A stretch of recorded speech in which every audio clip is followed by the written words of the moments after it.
You know, 2019 was a really interesting year for me on many fronts in terms of my creativity and my writing and things that I was launching.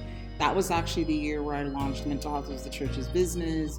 And then I was really trying to do a lot of outreach into the churches to kind of break the stigma of mental health. And then I revived a play I had that I had done a lot of touring with, Melody of Deception. I went to New York. We have done a show in New York.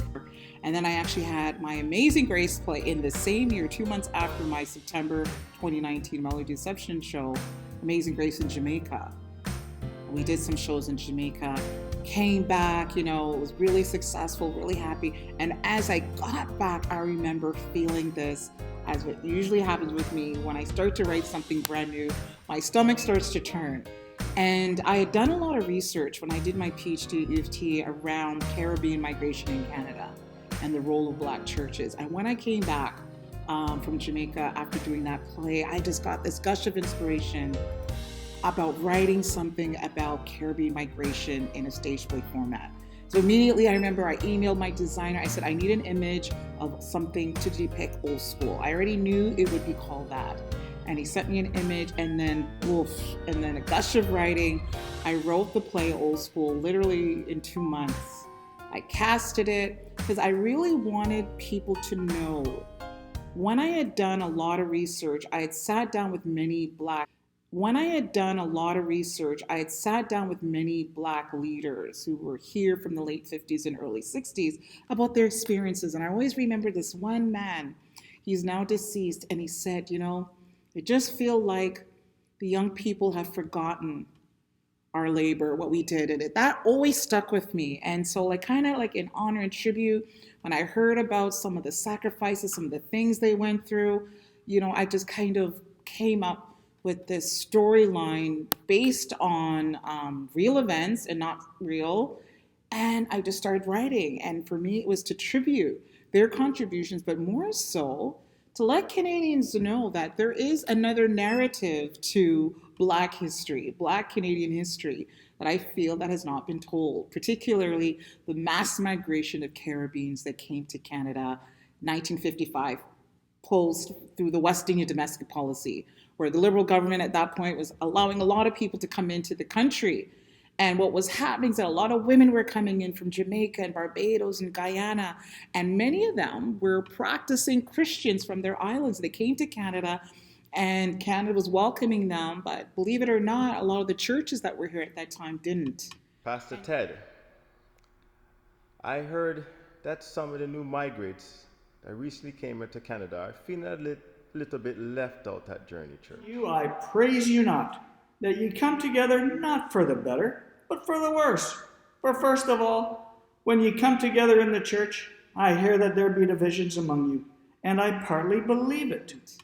And so the long story short, you have to come and see this play, but it was really about their experiences and how they had to set up their own churches. And they became the immigration hubs. They became the immigration settlement point, but people needed help. People needed help with finding a place to live, finding a job, even housing people. People were housing people they didn't even know. And so for me, this was a very, very important part of Canadian history, because it was a lot of them who were using their own resources to help people to settle here in Canada.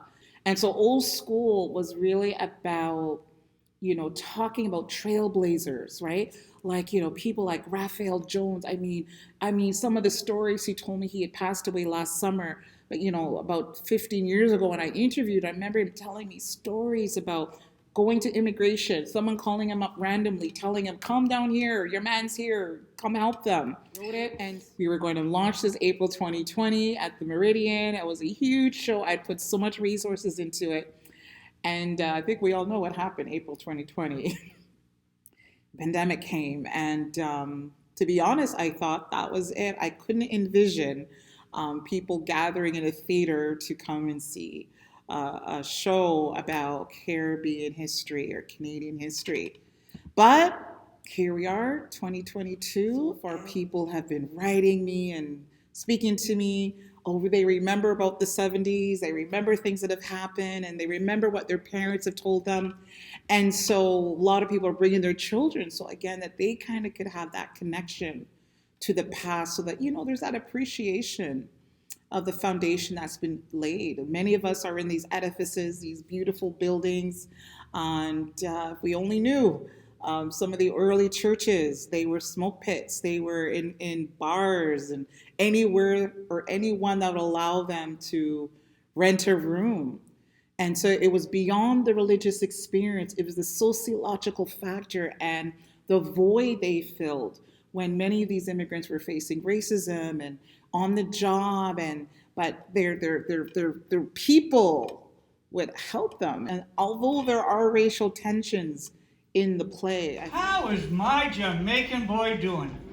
I thought it was also important to show about the beautiful relationships that many, especially Caribbean women from Jamaica had with their employers, many of who were Jewish women who they worked for.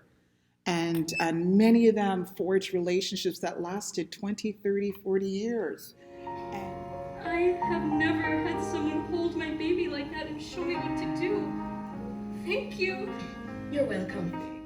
That many of us don't know is about that connection of Caribbean women and Jewish women in terms of how they came in, they were hard, within their homes to take care of their children and their family, but the friendships.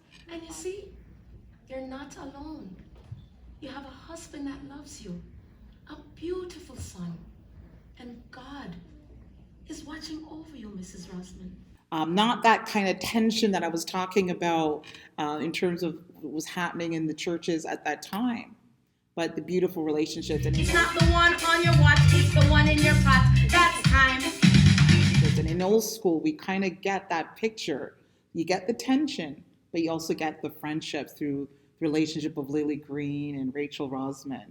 And even later on with Samuel Green, though, as you're going through the play, you're watching how he's reacting to how he's being treated. You can see that full circle moment at the end. Old Skool really, really, it touches the heart. You want me to start a union, Lily? Really? A black man in Canada? You are a black man in Canada that started a church, right? So why not a union? And a lot of these men, we don't even know, went to government, went to parliament, lobbied, fought. They went to their MPs to tell them that, you know what, we deserve to stay in this country. Because what was happening at that time, there were so many people that were not granted their permanent residencies. They were basically here as illegals, as we would call that terminology today. And having to navigate the system, being afraid of, who's gonna find out. So many stories about that. I remember one woman told me after seeing this show that she remembered when she was kids and they had a big deep freezer in their basement.